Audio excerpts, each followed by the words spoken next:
Do you guys remember in 2019 when Ubisoft released a sequel to Ghost Recon Wildlands called Ghost Recon Breakpoint, which was supposed to be this crazy, awesome game? It was supposed to be like a survival skill shooter where you're constantly being hunted down and you'd have to do some tactics to actually like survive on this island. It was supposed to be crazy. You were really supposed to feel like you were being hunted at all times.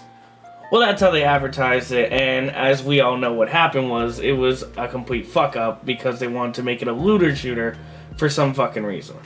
But, there has been stuff, for all the people who abandoned the game immediately, I wasn't one of them. I stuck with it because I didn't mind it. I would have preferred it to not be a looter shooter, but hey, whatever, that's what they went with.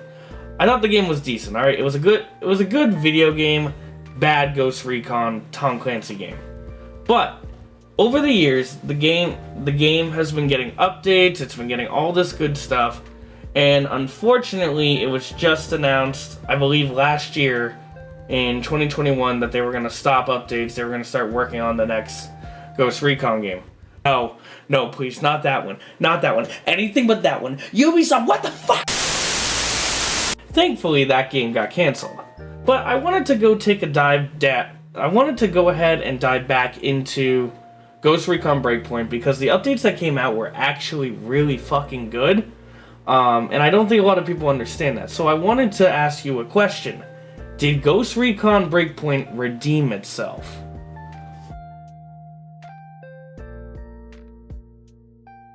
I will say this, in the very beginning, if we're going to compare this game to something like Ghost Recon Wildlands, Wildlands definitely had a better launch. There was negative feedback for both games, Breakpoint and Wildlands. Wildlands was jumping into something new with the Ghost Recon franchise, and I believe it was the first open world Ghost Recon. I'm not so certain about that. But because of that, and the gameplay footage that people saw with it being it was weird. It was like people didn't want freedom. The free roam aspect is the whole reason I even played Ghost Recon Wildlands, because I thought that was really cool. I played the original on Xbox, and you have to remember, I was like 5 at the time when I played the original, so I thought it was dumb that I couldn't see my character, and just, dumb 5-year-old shit. I didn't understand what game I was playing. Also, my Xbox barely works, so, it would crash after, I shot one guy. Either way, the free roam aspect and the gameplay footage that I saw is what led me to want to play Ghost Recon Wildlands. So, to me, it looked fun. So, I got it, I played it, I had a lot of fun, didn't really encounter bugs and stuff like that. I thought it was just it was a cool tactical shooter. Then Ghost Recon Breakpoint came out, and this was after I played through and beat Wildlands. I started getting into this version of Tom Clancy shooters. So I actually started following Breakpoint as it was being developed and stuff like that. Then we started to hear the bad stuff. So in the very beginning of Breakpoint, it was announced that it was a looter shooter. It announced that you were by yourself. You had no AI teammates. If you wanted teammates, it was just your friends. Now, I don't know anyone who got this game, except for one guy. So I always had at least one teammate with me. But in the beginning, it started off extremely rough. It was already getting downvoted on everything. This game, Ubisoft realized they fucked up. Now, it's not to say that the whole game was bad. It was mostly the looter shooter and the no teammates. But it was also, they advertised this to be a very tactical survival shooter. It was supposed to make you feel like you really were being hunted down in this game. And it doesn't. There's a lot more enemies against you. There's no real NPCs. It feels like everyone's an enemy, but that doesn't feel like it's being hunted. It feels like I'm just behind enemy lines, and if they just stumble across me, they're gonna shoot me. It doesn't feel like they're constantly looking for me. Think of it as a wanted system in GTA 5, where the cops are actively looking for you. And nothing like that really seems to happen. On top of that, they started adding in the survival stuff. So what we got was basically your character, if he got shot up enough, would be critically injured, and they would just bandage themselves. I thought that was extremely cool. I wanted more, though. And unfortunately, there isn't any more of that. It's literally just bandage yourself, or you just do a classic healing thing where you just stab yourself with an EpiPen or whatever the hell they want to use. They added a crafting system. I never used it. I actually just sold the crafting materials because it was just easier to buy it at the shop. and stuff like that. So, in the beginning, Ghost Recon Wildlands definitely did a lot better when it came with initial launch. Now, here's where I think Breakpoint started to win. Well, almost there. Hang on. We did have a Terminator event.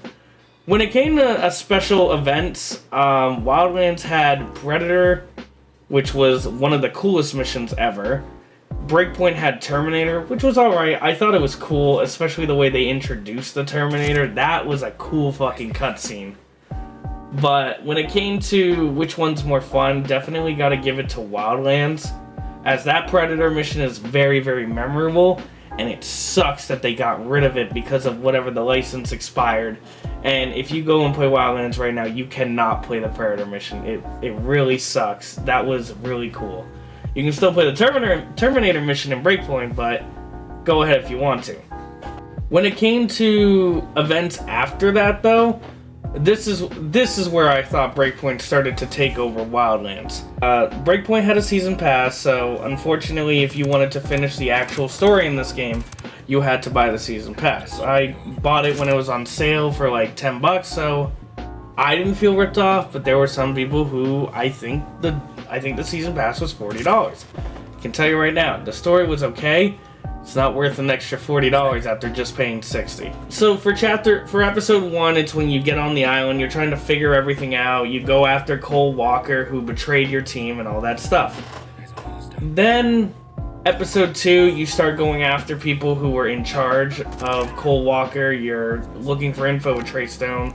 The reason I'm mentioning this is that the DLC wise, unfortunately, it was the story, so you kind of needed to buy it if you wanted to finish the story. But Sam Fisher comes in. We haven't seen him in a while. We haven't seen him since Wildlands in that one mission. But Sam Fisher is an integral part of the story for episode 2. And it really shows you the stealth. You start getting echelon content.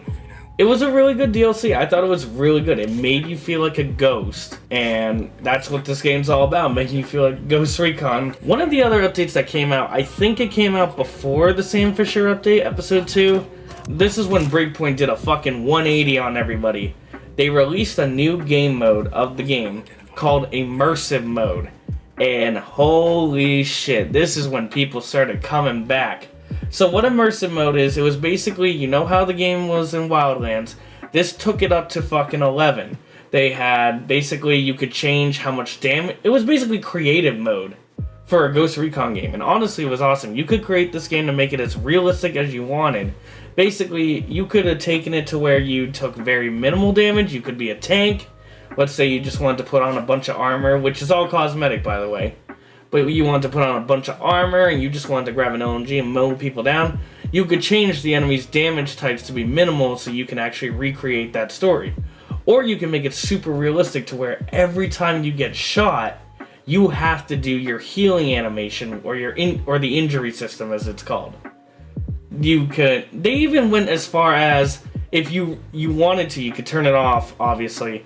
If you wanted to reload your gun and it still had ammo in the magazine, you would lose that ammo. Straight up. Like, they went all out with this immersive mode. It was awesome. And it did a 180. I remember I replayed through the whole game again with immersive mode, and it felt like a Ghost Recon game.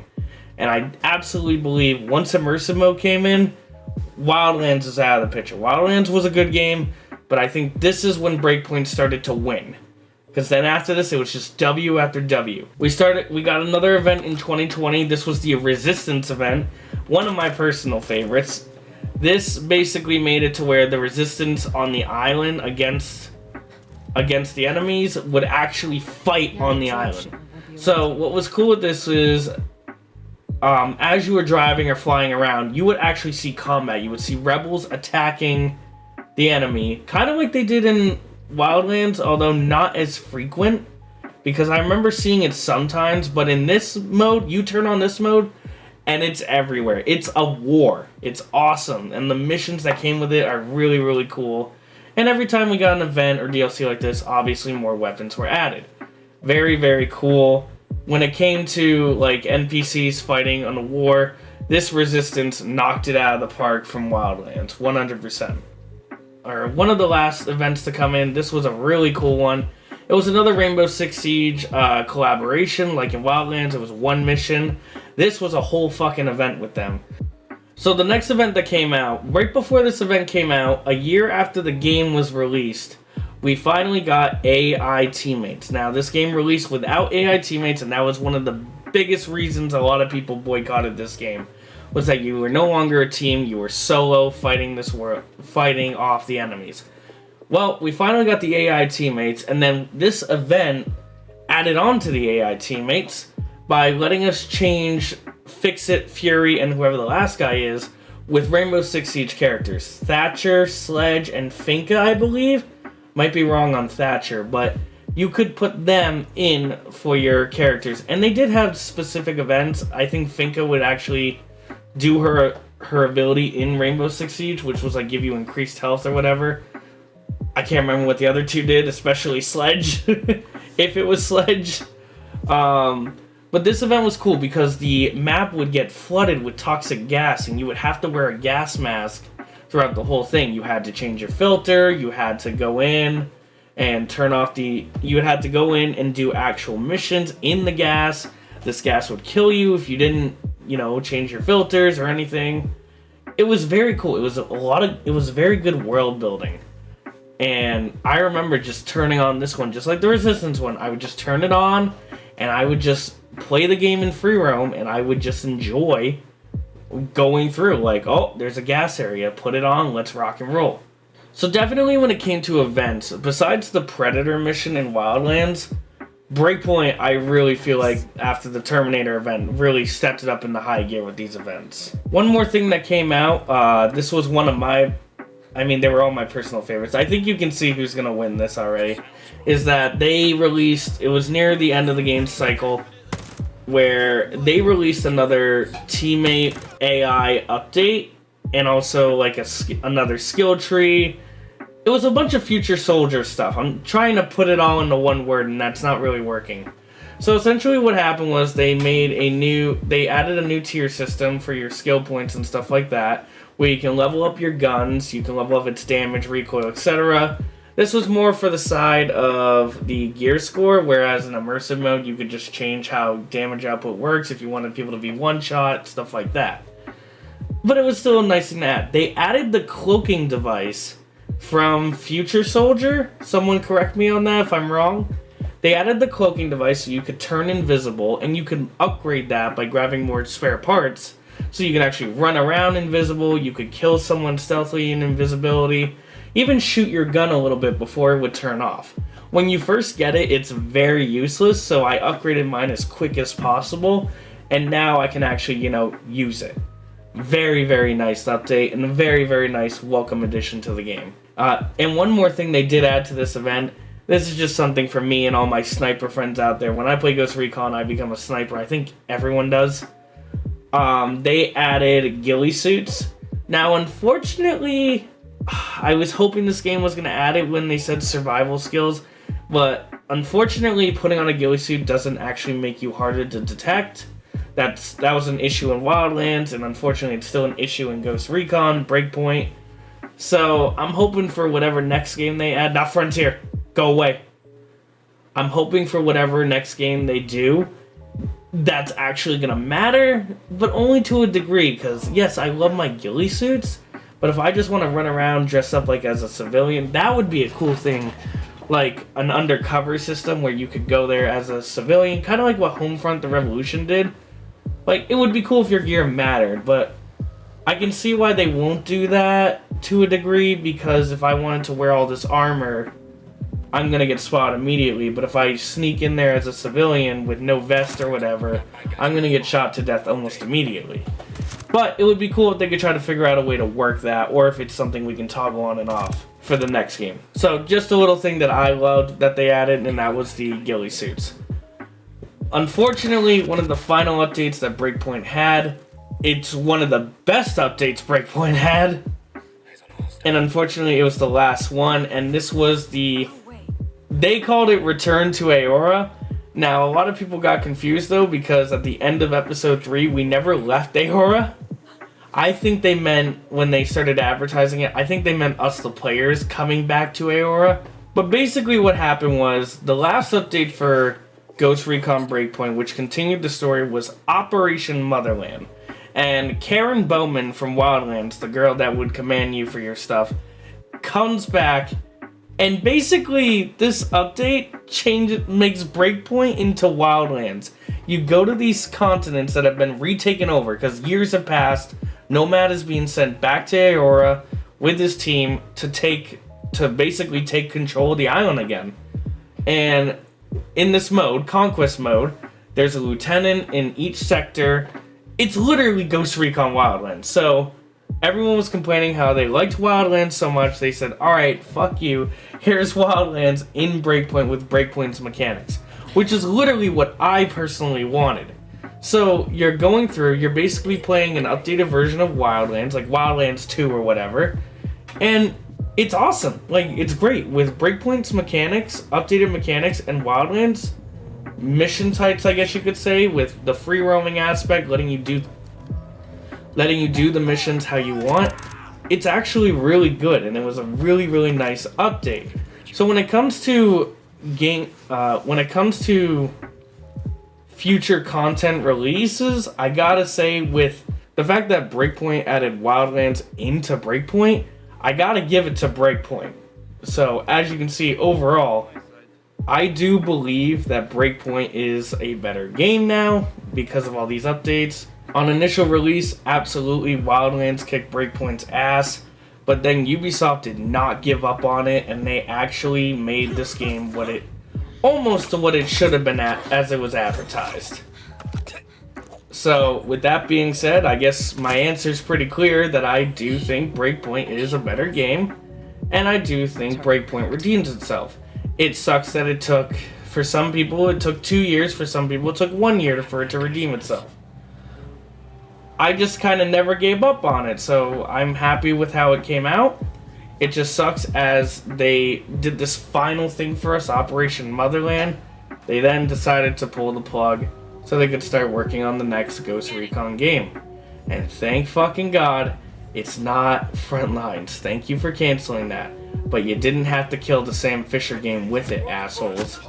With that being said, thank you guys so much for watching. I hope you guys enjoyed my comments and feedbacks on Wildlands and Breakpoint. And I will see you all in the next video next week. See ya.